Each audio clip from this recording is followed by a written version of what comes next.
come really shooting up. Rick, I also thought everybody was going to get one last order of imports that were going to be tariffed, and they were loading up on things. How the hell did they already fix the trade, or not fix it, but to cut it in half? That's crazy. So there wasn't a lot of front loading of things that they needed before the tariffs hit? Yeah, I'll tell you what, it really does call into question some of the conventional wisdoms. And, you know, it's going to be interesting to see what happens next month when we get this number, or we see some of the other numbers like current accounts, see how they fared. Because I don't know, I've been watching these numbers a long time. I don't think I've ever seen the trade deficit cut in half in 1 month. Not bad. Woo-hoo. Right? Not bad. Come on, guys.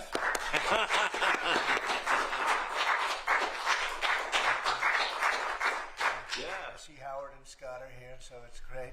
You guys want to stand over here? You might as well. You're the ones that help produce those numbers, and it'll only get better. The tariffs are so important, and that's why we were so happy with the decision yesterday where the tariffs continue, because without the tariffs, our nation would be imperiled.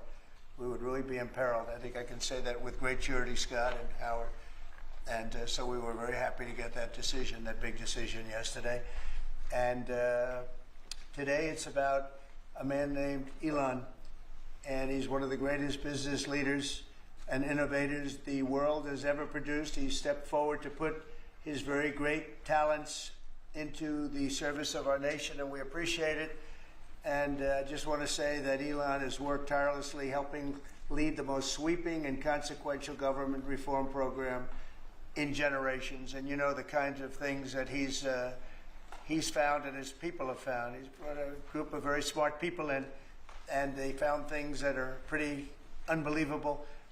I have to say that the numbers that we're talking about are substantial, but they're going to be very much more substantial with time, because many of the things that we're working on right now, we're going to have to remember Elon as we find them, but the numbers could double and triple because many things, we don't want to go out with them until we're sure, but we've found things that are unbelievably stupid and unbelievably bad with the department.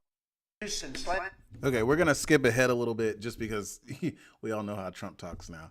And we want to get to the good parts. Lies and attacks because he does love our country. I know that very much. He loves our country. He comes from another country that's going through trials and tribulations, I would say. But he's all about the USA, and Americans owe him a great debt of gratitude. So I just want to thank Elon for his time as special government employee. Can you imagine? They called him an employee, but it's a special government employee, and for coming and helping us. And he really has changed the mindset of a lot of people. A lot of people thought, you know, maybe we'll cut 1% or 2% or 3%. Then they said, wow, we can cut a lot more than that. And we're going to do it very surgically. We're going to continue on the march. We're making America great again. When I was in Saudi Arabia, we were in, as you know, 3 really great countries, predominantly the 3. Qatar was great, UAE was great, Saudi Arabia, incredible. Such an incredible experience to be in those 3 countries. But the Crown Prince of Saudi Arabia, and I must tell you, the great leaders of the other 2 that we just mentioned, they all said the same thing, that the United States is the hottest country right now anywhere in the world. And 6 months ago, we thought it was dead. Elon, Chief of Staff, as you know, General Raisin Kane. Special something we have here. Thank you. A very special, that I give to very special people.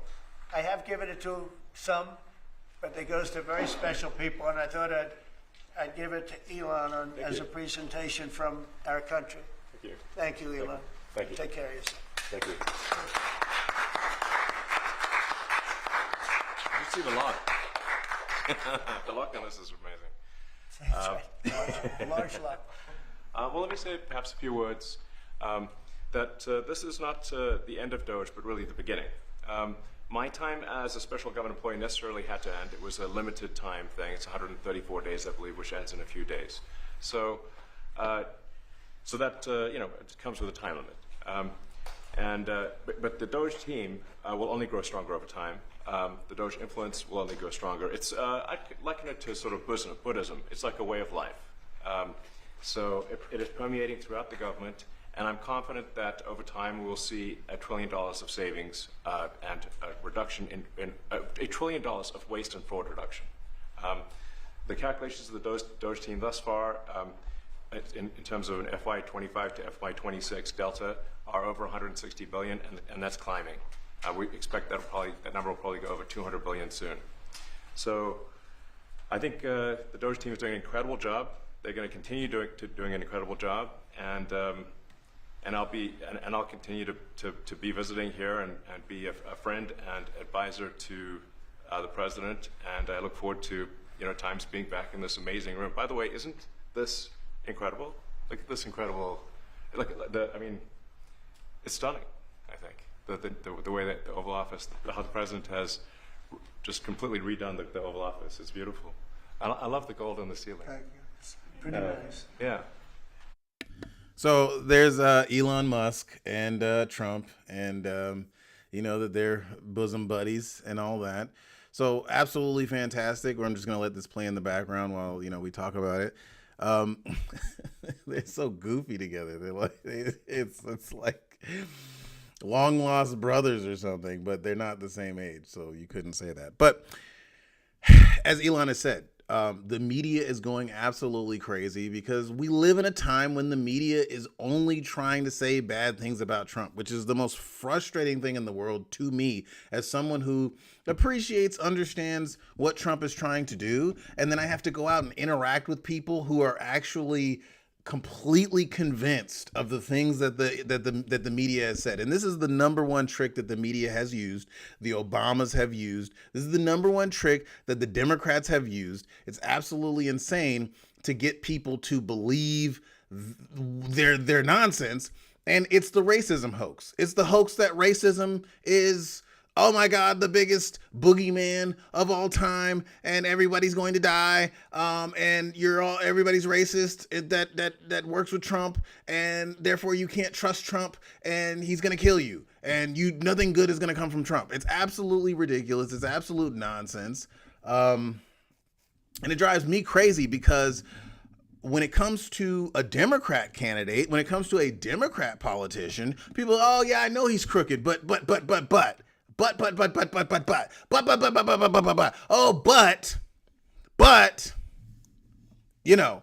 Because the media, and this is Trump's own creation as well, he's done this as well himself, because Trump and the media have worked together to make Trump the biggest, meanest, baddest, nastiest monster of all time, the monster under your bed. That's what Trump is. He's just a boogeyman. He's going to come and get you. He's going to unleash the racial beast that's going to kill all brown people ever, and whatever. This craziness.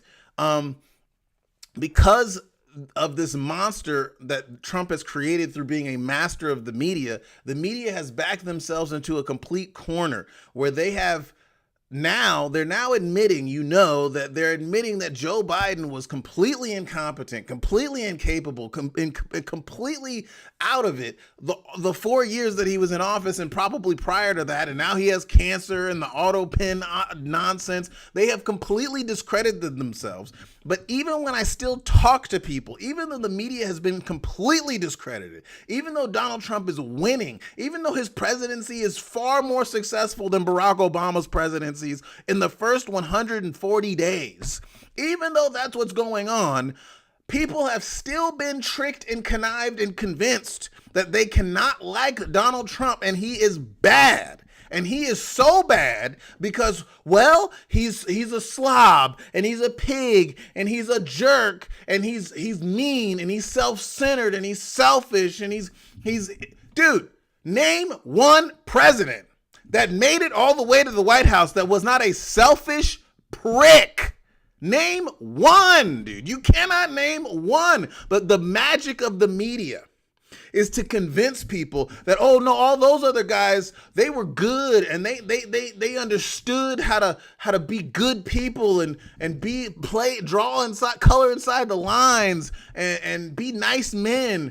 But Donald Trump, he's just bad. He's just the worst. And it's like, because the media has created that image, that facade, and then they'll add on top of it by saying things about Trump that aren't even true. Are not even true.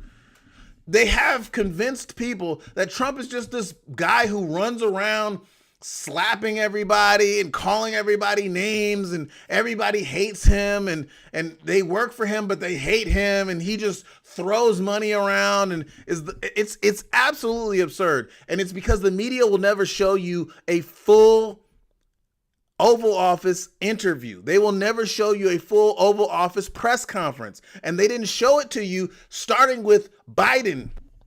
Biden was like, we're not even going to show you anything. We're just going to have him get up there every couple of seconds or show him walking to the helicopter or whatever. And people so don't have time, and they don't understand politics, and they don't understand power, and they don't understand government, and they don't understand economics. So they think this type of stuff is not important and is boring. And they think the salacious news is the real truth of the matter.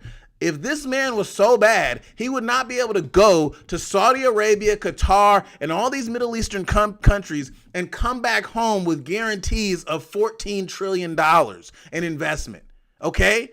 This man is a fucking genius. Okay? Let's just get that clear out of the way. And for all the Republicans who didn't want to be on the Trump train in the first 4 years and in the second 4 years, politicians, the media, all these people who are built within the system were afraid to lose their slot within the system. But because Trump has built himself and his wealth outside of the system while also being integrated into the system, he could not be taken down. And because they don't understand this, like I know so many Republican politicians that played the fence because they wanted to be safe and they were scared. I'm sorry, this is very loud. They wanted to play it safe, and they were very scared.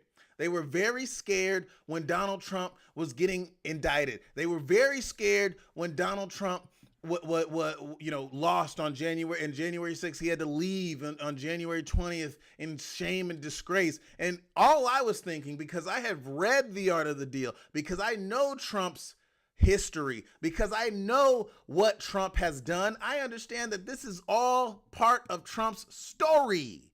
This man cares about legacy. He doesn't care about what the media says that he cares about. The media says Donald Trump cares about his ego and his self and whatever. They make it sound like he's the most short-sighted, pig-headed moron. And this is the thing. His first term was bait.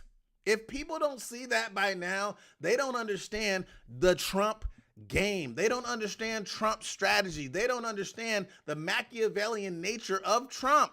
You see Trump 9 times out of 10, he's sitting there like this, calm.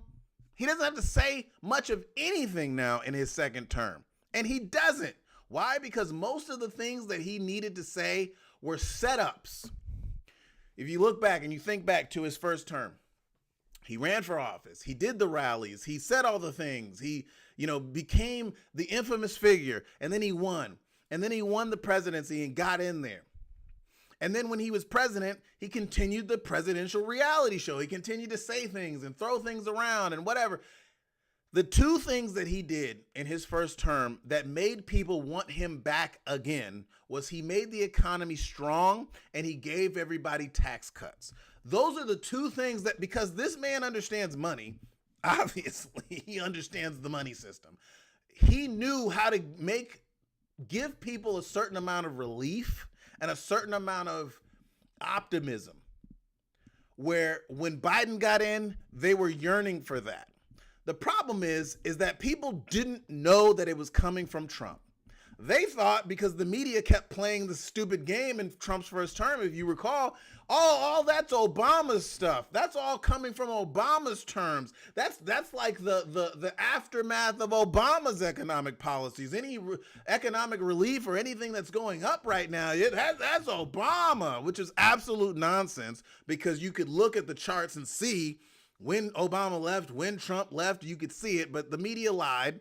And everybody was totally willing to go on board with it because we were still living in this age where the media had just enough control. Obama had just left. People were still in a sleep, in a daze from Obama. And I'll say this. But hopefully I'll get to this when I talk about how the Democrats they spent like $20 million trying to figure out how to talk to men. We'll get to that. But I just want to finish this quick little rant on why the media doesn't understand Trump. Trump is freaking winning right now. He is crushing it. He is winning like nobody else. And they don't understand why. Because his first term was the setup. It's like he was poking the bear of the media. The first term, Trump was just being annoying. He was agitating them. He was doing a reverse psyop on the media that was psyoping us, the American people. The media had been psyoping us the whole time, from the Bush Jr. to Obama, that, oh my God, America's bad. Being patriotic is bad. Being patriotic is racist. Every white person is bad.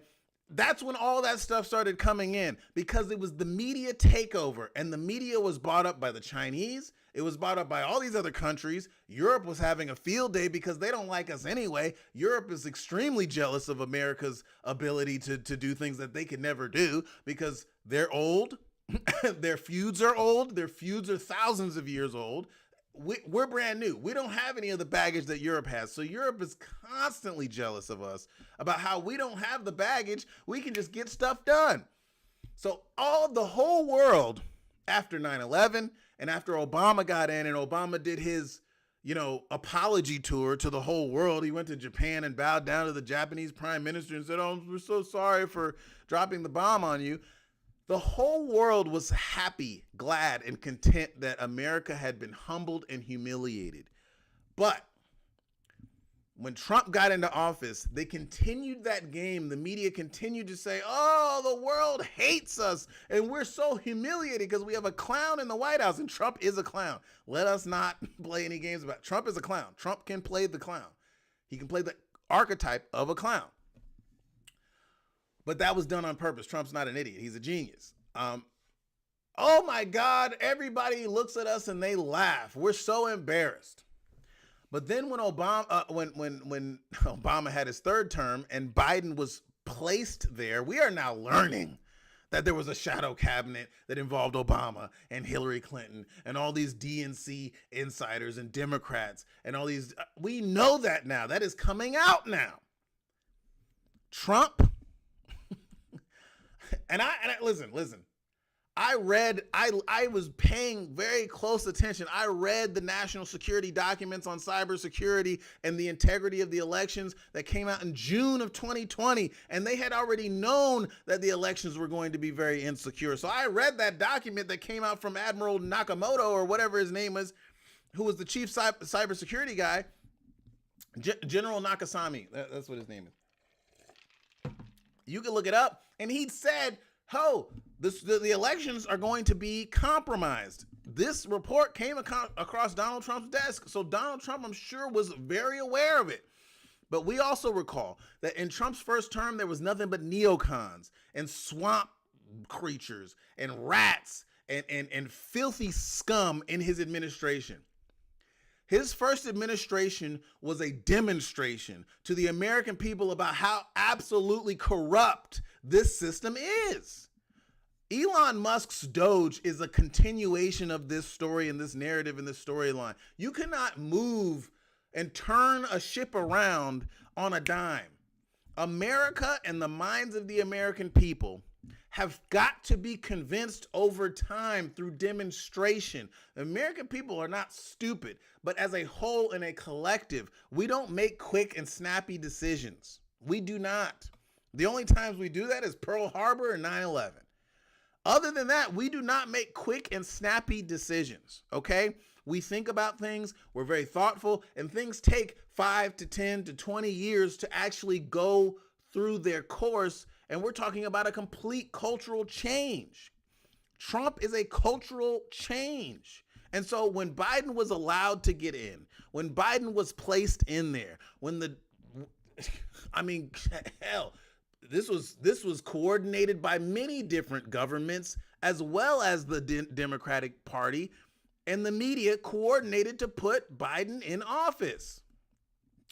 And it was done to show the American people just how bad this thing really is. Because if you have all these incompetent communist, Democrat, they created their own Politburo in this country when Obama bought his little house, and they called it the mini White House, and he moved down the street when Donald Trump got put into office, and he moved into the White House, and they were, oh, Obama's staying in town. Most presidents leave when their term is up, but Obama's staying. I wonder why. And then he put Biden in office so he could have his third term. We had a Politburo of the top Democrat corrupt crazies running this country. We know that now. We know it as a guaranteed fact. The media has to admit it now. I mean, anybody who was paying attention knew it before. Anybody who knows politics who knew it before. And so, now here we are. DOGE is continuing. Elon Musk is leaving because he got businesses to run. If he actually became an actual employee of the federal government, he'd probably have to stop being a CEO of his companies. So he can't do that. It's a temporary thing. But I guarantee you, he will be back next year. And he will be back in a big way. He probably won't be a government employee anymore, but he will be back, and the promotion of the DOGE philosophy will continue next year. People are very upset about the big, beautiful bill, right? But Trump understands politics much better than he did in his first term and knows that you need one big piece of legislation to go through. You have to show your executive ability to manage the Congress and the Senate by getting them together and agreeing. You have to show that you're capable by having your Speaker of the House orchestrate that on your behalf. You have to show your political savvy and your confidence. It will create confidence from the legislative branch in the executive branch if they can come together and get a bill done. And so that's what this big, beautiful bill is supposed to do. I'm sure there's a lot of pork in it. I'm sure there's a lot of bullshit in it. I'm sure there's a lot of stuff in it that's going to be spending lots of money. But Trump, as we know, is notorious for spending his way out of debt, because he knows how to turn valuable assets and make them profitable. That's what he does. And to do that, you got to spend money, which is why this whole thing has been going on. So if you haven't heard, the agreement when and I think it was Steve Witkoff. No, not Steve Witkoff, but it was one of these guys. They were talking to Elon Musk, and before Trump was inaugurated, Elon Musk promised to cut $2 trillion in waste, fraud, and abuse through DOGE. It was Trump's obligation to go and get $4 trillion of investment. Now, they've blown way past that at this point, okay? Way past that. And so what people don't realize when the media talks about, is the tariffs working? Is this going to destroy the American economy? I already knew what was going to happen. But what Trump is creating, what Scott Bessent is creating, is probably going to be one of the best damn economies in human history. We're going to have Bitcoin that's going to be a strategic reserve for the American government. Bitcoin will become more utilized, highly utilized on a regular basis for large transactions by the end of 2028, Trump's second term. The tariffs are meant to create a fair playing ground for interaction between different countries. They're not meant to necessarily bring in all this revenue, except for the fact that they would just bring in revenue if everybody just played fair with us and we didn't bend over backwards and take it up the rear end. That's what Trump's doing there.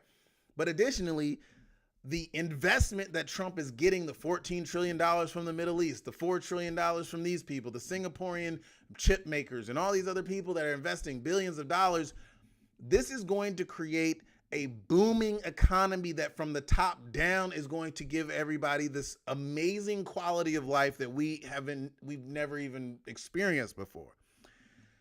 People are talking about, oh, how are you going to get workers into these factories? People don't want to do factory work. Another lie, another freaking lie from the media, dude. I used to work in manufacturing, okay? And manufacturing are some of the best damn jobs on the planet, dude. If you work for a great company, your salary is most likely going to be 60. If you know how to do machining or like real machining, you're probably going to make $80,000 to $150,000 like a year with no college education. Being a machinist is a highly skilled and desirable job, but it requires high-tech manufacturing. And that's what people don't understand. We're not talking about putting little widgets together in a Chinese factory, little pieces of plastic, dude. And that's what the media wants you to think is going on. Trump's just bringing back toy manufacturers where you put little pieces together and do. That is not what Trump is doing. Trump is trying to bring real manufacturing back, car manufacturing, steel manufacturing, robotics manufacturing. And this is what people do not understand. As soon as those MFing robots are being mass produced for consumer purchasing, it's a wrap. It has once been said that a country that can produce a car has a complete economy, because a country that can produce a car has brought together all different aspects of its economy to produce one product: rubber, steel, engineering, mechanics, energy. All these different things have to come together to produce a car. So a car itself is emblematic of a country's success, which is why China has been so desperately trying to produce its own car and sell it into foreign markets for decades. They still aren't very successful. It's amazing. That is emblematic of the fact that China is not actually this amazingly advanced country. They've just been stealing technology. You see all the time their EVs are blowing up on the roads, blowing up, catching on fire, stop working, all types of problems, because they're not just trying to make a regular car. They're trying to make a more advanced kind of car, which is even harder to do. So Trump's economic plan and his economic policies make absolute sense to me in the terms of how you run a country and how you get a country to actually experience real wealth. We are already set up for all this stuff. America's already set up for all this stuff. And he knows. He said, drill, baby, drill. He said that during the campaign. And the fact of the matter is, we can drill in America. We can drill in Alaska. We can drill in Texas. We can drill in the United States. But he's also doing deals all around the world, in Syria, which, you know, they're saying that that's probably a potential place to go do a deal to get oil. The Ukraine. So we're going to be overrun with oil while we make this transition to a new technological energy source. They're trying to put nuclear in place. They're trying to build up energy because AI, the computational power AI needs, is so extraordinary. And this is the funniest part. During the Biden administration, the fact that they were cutting off the energy supply shows you that they were trying to sabotage us and let China get ahead. China is already way ahead in terms of their AI development because they're in a race. They're in what they consider to be an existential race. But they don't have the energy capacity like we do. And so running their AI is always going to be a problem. And that's where Trump knows that we can win. So he's like, we might be a little bit behind on the actual AI itself, but at least we can run ours. At least the lights will stay on. So this is what people need to understand. We're going to go on to something else in a second, but I wanted to point this out. This is Trump's world now. This is the Trump world order.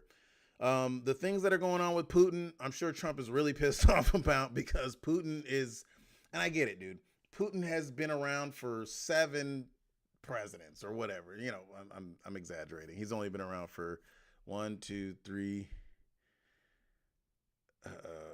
Clinton, Bush, Obama, Trump, Biden, 5 presidents.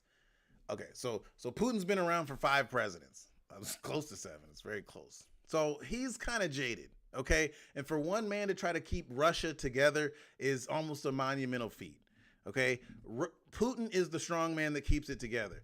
And they go, oh, Putin's KGB and Putin's a bad guy. And he's of course he's a bad guy. He has to do terrible things to keep that country together and keep people on the same track. What do you think Trump's doing? You think he's just, sitting there eating milk and cookies. No, he's making crazy decisions every day. Except in the United States, we have a different kind of country. So it's, but I'm sure Trump is disappointed in Putin, but Putin is probably sitting there like, hey, man, I don't even know if you're going to be here in 3 years. So why am I going to work with you in the same way I would, I get where Putin's coming from and I get where Trump's coming from, because Trump is really trying to be patient. Trump would really like to have détente with Russia. Détente with Russia would be like the first stages to true real world peace. Okay. Kennedy was trying to do that, JFK, and they quashed it because the war profiteers, the military industrial complex doesn't like world peace. What does that do for them? World peace doesn't get them anywhere. Trump is trying to have real détente with Russia because, man, it would be huge for America and Russia to get along. Just be huge. And that's what he was trying to do in his first term. And then they blew it up. The media blew it up. Hillary Clinton blew it up with their phony dossier and Russia collusion and all this freaking nonsense that we don't even need to go over, because if you're watching this, you probably already know. So now we're going to move on. We're going to move on. It's fun listening to Elon Musk. Hopefully we can get the part where he talks about First lady of France. getting slapped, I didn't know. So, okay. I was just horsing around with This is the Alex, part. and I said, Hold on one second. This is the part that I wanted to hear. Yeah, I wanted to ask quickly, Mr. Musk, is your eye okay? What happened to your dry? I noticed there's a juice there. well, it wasn't. I wasn't anywhere near France, so. But no, I making didn't a notice joke about the first lady of France. getting slapped, I didn't notice. So, I was just horsing around with Lil X, and I said, go ahead, punch me in the face, and he did. Turns out even a 5-year-old punching you in the face actually does. That was X that did it? Yeah. X could do it. If you knew X, He's with his mom right now. But I didn't really feel much at the time, and then I guess it bruises up. But I just horsed around with the kids. I didn't basically. notice it, actually. I know that you try to stay pretty neutral because not your war, but And by the way, not my war. I just want to solve the problem for people. This was not a war that was going to happen if I were president. right, and so not your war, but as you try to fix it, and as you survey this hellscape of the Ukrainian front lines, It's horrible. and you and your team deal with a very stubborn Vladimir Putin. Do you And look? Zelensky. Yeah. But do you look at this Very stubborn conflict Zelensky, too. any differently now? Like, do you look at this and see Putin as the good guy or the bad guy? So I've known him very well. And I went through a lot of things with him because Russia was, the Russia hoax turned out to be a total hoax. New York Times, they got a Pulitzer Yeah. Prize. They have to give back the Pulitzer Prize. That's my lawsuit. And they're doing very poorly in that lawsuit. But, they wrote stories about how it was true and it was false. And, a lot of Washington Post also. I have gotten to see things that I was very surprised at. Rockets being shot into cities like Kiev during a negotiation that I felt was maybe very close to ending.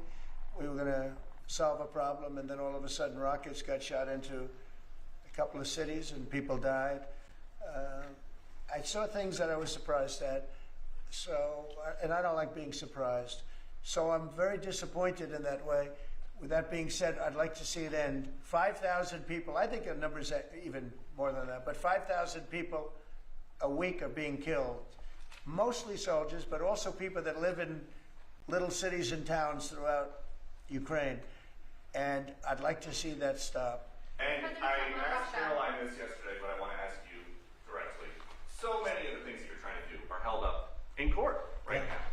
Yeah. If the courts are going to have so much influence over U.S. policy, do you wish you would have just become a judge instead? Yeah, well, look, it wasn't meant to be that way. If you look at the founders, the president had certain powers, and you have your three groups, and they all had supposed to be pretty equal powers. But you can't have a judge in Boston running foreign policy in places all over the country because he's got a liberal bent or he's a radical left person. That's what the executive branch is for, and you have checks and balances. But we had millions of people pour into our country, many, many criminals poured into our country, murderers. So, as you just heard, Donald Trump was talking about Putin, and there's a lot of there's word that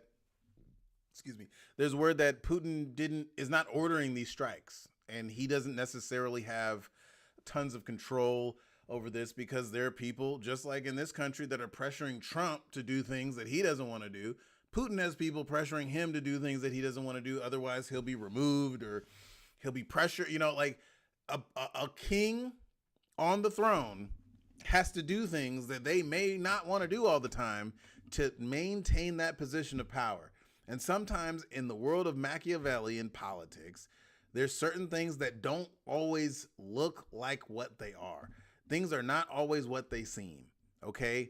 And I'm pretty sure that Putin probably wants to end the war because it's not doing him any favors. Like, I mean, it's not helping him out a cold ton to have his people die and things of that nature. I think he just wants to resolve it as well.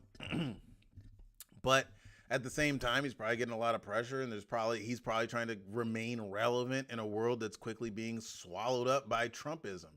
And so we'll see how that plays out as well. But I